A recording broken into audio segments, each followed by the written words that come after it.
आज social media पर हर कोई अपनी लाइफ को एक कंपटीशन की तरह देखता है। कोई फॉलोअर्स के नंबर्स चेस कर रहा है, कोई पैसा, कोई फेम या फिर कोई सक्सेस के पीछे भाग रहा है। और इंटरेस्टिंग बात यह है कि धीरे धीरे हमने अपनी लाइफ को सिर्फ जीना नहीं बल्कि जीतना समझना शुरू कर दिया है। लेकिन सवाल ये है कि क्या लाइफ वाकई में एक गेम है, और अगर है तो इसके रूल्स किसने बनाया है।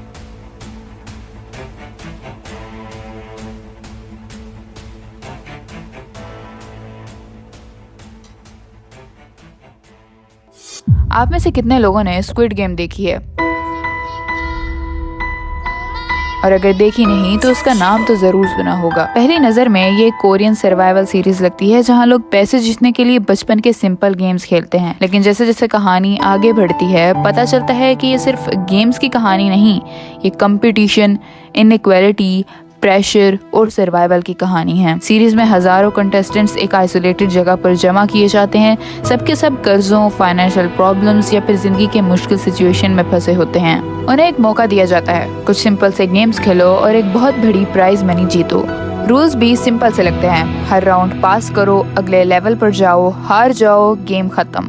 और धीरे धीरे व्यूवर्स को एहसास होता है कि ये गेम्स असल में मॉडर्न सोसाइटी का एक मेटाफर है। कई कंटेस्टेंट्स जीतते जाते हैं, हर किसी के पास अपनी मोटिवेशन होती है। हर कोई बिलीव करता है कि अगर वो थोड़ी और मेहनत कर ले, थोड़ा और स्ट्रगल कर ले तो शायद वो विनर बन सकता है। और अगर आप गौर करें तो ये कॉन्सेप्ट हमें कुछ जाना पहचाना लगता है, क्योंकि रियल लाइफ में हम बचपन से एक रेस का हिस्सा बन जाते हैं। स्कूल में ग्रेड्स, कॉलेज में एडमिशंस, जॉब में प्रमोशंस, सोशल मीडिया पर फॉलोअर्स और सोसाइटी में स्टेटस, हर जगह कंपटीशन चल रही होती है। एडवर्ड कैस्ट्रोनोवा अपनी किताब लाइफ इज अ गेम में ये आइडिया समझाती हैं कि जिंदगी को समझने का एक तरीका गेम डिजाइन की तरह नजर आता है। वो कहती हैं कि लाइफ इज अ गेम सिर्फ एक मेटाफर नहीं बल्कि कुछ स्कॉलर्स इस आइडिया को लिटरली भी समझने लगे हैं। अगर हम लाइफ को सिर्फ मेटाफर की तरह देखें तो ये अंडरस्टैंडिंग को इम्प्रूव करता है, लेकिन अगर हम इसे लिटरली गेम समझ लें तो फिर हम रियल लाइफ के प्रॉब्लम्स को भी गेम रूल्स की तरह ट्रीट करना शुरू कर देते हैं, जो कभी कभी स्ट्रेस और मिसअंडरस्टैंडिंग क्रिएट करता है। 1925 में American author Florence Scovel Shinn ने अपनी किताब the game of life and how to play it में लिखा,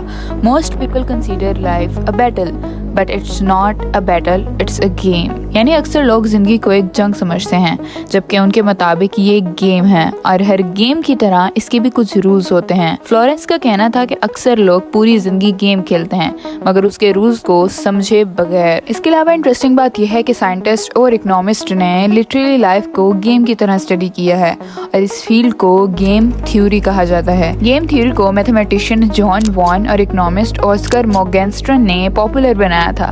बाद में Nobel prize winner John Nash ने इस कॉन्सेप्ट को और डेवलप किया। गेम थ्योरी एक्सप्लेन करती है कि लोग कंपटीशन, ट्रस्ट और डिसीजन मेकिंग सिचुएशंस में कैसे बिहेव करते हैं।